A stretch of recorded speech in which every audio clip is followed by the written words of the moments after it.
యేసు ప్రభు వారి పరిశుద్ధ నామములో మీకు అందరికీ మా హృదయపూర్వకమైన వందనాలు.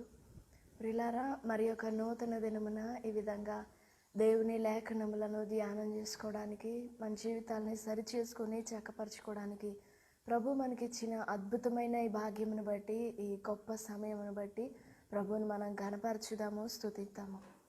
సమయంలో కీర్తనల గ్రంథము 57వ అధ్యాయము 7వ వచనం నుండి ధ్యానం చేసుకుంటున్నాం. నా హృదయము నిబ్బరముగానున్నది దేవా, నా హృదయము నిబ్బరముగానున్నది, నేను పాడుచూ స్తుతిగానము చేసేదను. My heart is steadfast to God, my heart is steadfast, I will sing and make melody. దేవుడి వాక్యమును మన వినికిడిలో దీవించును గాక. ఆమెన్. ప్రియులారా, ఈ సమయంలో ఓ ప్రాముఖ్యమైన అంశముల గురించి మనం ధ్యానం చేస్తున్నాం. నిజంగా ఇది మనందరికీ కూడా అవసరమైన భాగము అని మనం పరిశీలన చేద్దాము. 57వ కీర్తన మన తెలుగు బైబిల్లో 1వ వచనానికి పైన చిన్న అక్షరాలతో ఉంటుంది. గుహలో దావీదు సౌలు నొద్ద నుండి పారిపోయినప్పుడు అతడు రచించినది గీత. ఈ ప్రారంభ ఇంట్రొడక్షన్కి ఈ వచనంలో 7వ వచనంలో ఉన్న మాటకి ఏమాత్రం పొత్తు కుదరదు. అక్కడేమో దావీదు రాజైన సౌలు దగ్గర నుండి పారిపోతున్నాడు తన ప్రాణాన్ని కాపాడుకోవడానికి. ఇక్కడేమో ఈ వచనంలో 7వ వచనంలో నా హృదయం నిబ్బరంగా ఉంది, నేను పాడుచూ స్తుతిగానము చేస్తాను అని దావీదు అంటున్నాడు. We may think that he is out of mind, but truly he is not. He says, my heart is steadfast. In one of the translation it says, my heart is fixed. A fixed heart we all need in our lives. Not to be shaken, not to be moved, not to be tempted, not to flow as water, or not to be moved. We all want that, a fixed heart, a steadfast heart. It is a wonderful verse we can ever read. My heart is steadfast. నా హృదయం నిబ్బరంగా ఉంది. ఎప్పుడు? రాజు దగ్గర నుంచి పారిపోతున్నప్పుడు. ఈ సమయంలో ఒక చిన్న ప్రశ్న, నిజంగా మన హృదయాలు నిబ్బరంగా ఉంటాయా? We would dream of that. I should have the steadfast heart to not be moved ever, whatever may happen. I should stay fixed. But in reality, it would not happen. We will be shaken so easily. So soon our faith will be moved. All our prayers will be moved. But it is true, we can have the fixed heart. We can have the steadfast heart like David, even in any type of the condition. He's running after his life, but he says, my heart is so fixed, I can sing. I will sing praises to you.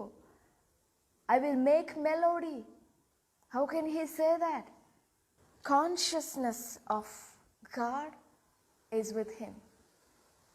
దేవుడు నాతో ఉన్నాడు, దేవుడు నన్ను పట్టుకుంటాడు, దేవుడు నన్ను విడిచిపెట్టడు, దేవుడు నన్ను నడిపిస్తాడు, దేవుడు నాకు తోడుగా ఉంటాడు, దేవుడు నాతో ఉంటాడు, దేవుడు నేను. కాన్షియస్నెస్ దావీదుకి అది ఉంది. అందుకే తను ఎలాంటి పరిస్థితుల్లో ఉన్నా కానీ, ఎటువంటి క్లిష్ట పరిస్థితుల్లో ఉన్నా కానీ కొన్ని మార్లు దావీదు అంటాడు, మరణమునకు నాకు కొంచెమే ఎడము, కొన్ని అడుగులే దూరం. But even though he says, my heart is fixed. నిజంగా నీ హృదయం నిబ్బరంగా ఉందా? నీళ్ల వలె అటు ఇటు కదులుతూ, గాలి వీచినప్పుడు ఇటు అటు తొలగే చెత్త వలె, ఆకు పొట్టు వలె అటు ఇటు ఊగిసలాడుతుందా మన హృదయం? బాధ కలిగినప్పుడు కృంగిపోవడం, ఆనందం కలిగినప్పుడు ఉప్పొంగిపోవడం, గాలి ఏ వైపుగా వీచితే ఆ వైపుగా మన హృదయం వాలిపోవడం, Surely this is not what you want. To be moved always, to be shaken always. No. We must have the steadfast heart, a fixed heart. When we read the word heart, it says everything within us, the intentions, the decisions, the plans, the thoughts, the words, everything within our heart should be fixed. Our thoughts should be fixed. Our faith should be fixed. Our decisions should be fixed. Intentions, plans should be fixed. We can read in Psalms chapter 112, verse 7 and 8. He is not afraid of bad news. His heart is firm, trusting in the Lord. His heart is steady.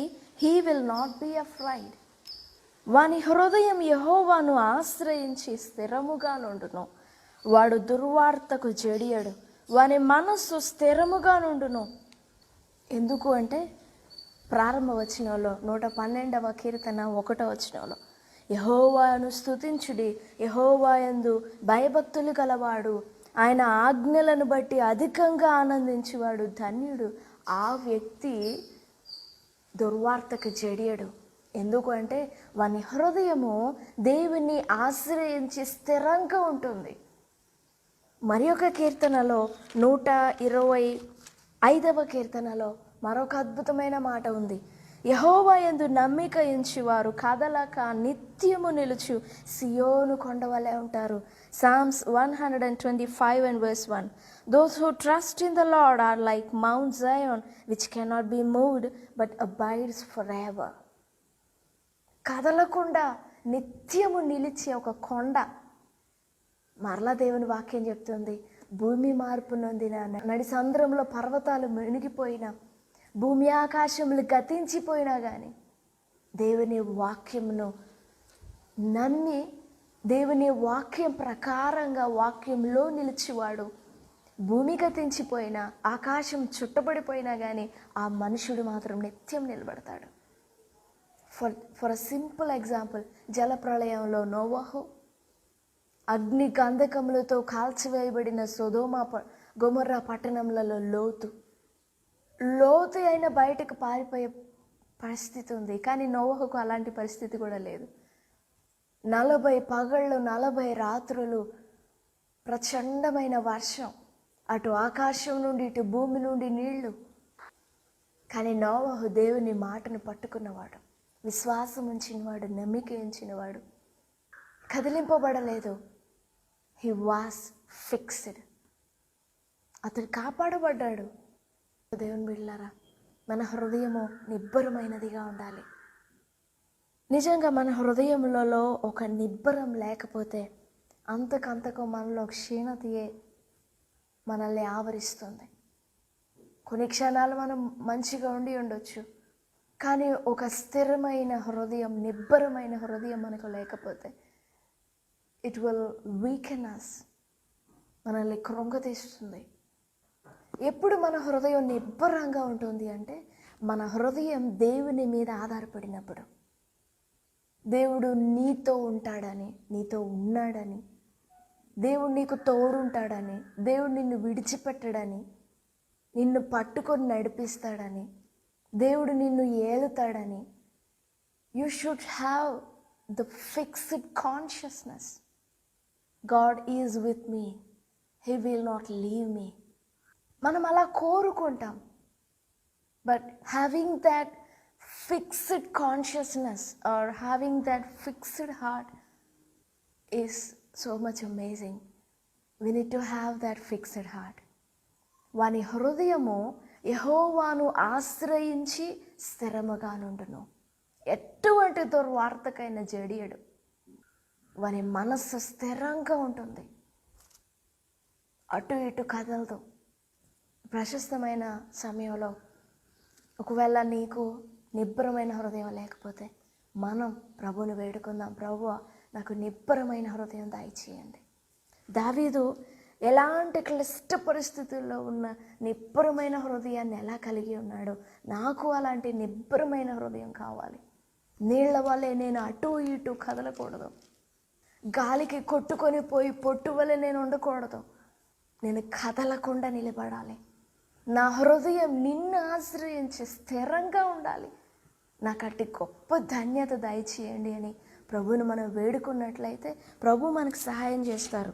51వ కీర్తనలో దావీదు అడిగాడు దేవుణ్ణి 10వ వచనంలో, దేవా నా యందు శుద్ధ హృదయం కలుగజేయుము, నా అంతరంగంలో స్థిరమైన మనస్సును నూతనంగా పుట్టించుము. దావీదు అడిగాడు, దేవుడు అలాగనే సహాయం చేశారు దావీదుకు. మరి అన్నడు కూడా ఆ ఊరియా భార్య విషయమందు తప్ప మరి ఏ విషయమందును దావీదు లోపం లేకుండా ఉన్నాడని దేవుడు సాక్ష్యం ఇచ్చాడు. యూదా రాజులు ఇశ్రాయేలు రాజులందరినీ కొలిచిన ఒక మాట అదేంటంటే, అతడు తన పితరుడైన దావీదు వలె యథార్థంగా ప్రవర్తించెను, అతడు తన పితరుడైన దావీదు వలె యథార్థంగా ప్రవర్తింపలేదు. దావీదును మెజర్ తీసుకొని మిగిలిన రాజుల్ని దేవుడు కొలిచాడా అంటే అవును. దావీదుని గురించి సాక్ష్యం ఇచ్చినప్పుడు ఆ ఊరియా విషయమందు తప్ప మరి ఎక్కడ కూడా దావీదులో లోపం కనబడలేదు. అతను అడిగాడు, నాకు స్థిరమైన మనసు కావాలి అని. నిజంగా దేవుడు అనుగ్రహించాడు. మనం కూడా అడుగుదాం, దేవా నాకు స్థిరమైన మనసు కావాలి, నిబ్బరమైన హృదయం కావాలి, నన్ను దాటిపోవద్దు. Let me not be moved, let me not be shaken. నేను గాలికి కొట్టుకొని పో విధంగా, నీళ్ల వలె చంచలంగా నేను ఉండకూడదు. నన్ను స్థిరపరచండి, నా హృదయాన్ని స్థిరపరచండి అని ప్రభువుని వేడుకుందాం. దావీదుకు సహాయం చేసినట్లు మనకు కూడా సహాయం చేస్తారు. ప్రభువుని వేడుకుందాం, ప్రభు మనకు సహాయం చేస్తారు. దేవుడి మాటలు మన వినికిడిలో దీవించును గాక. Amen, amen.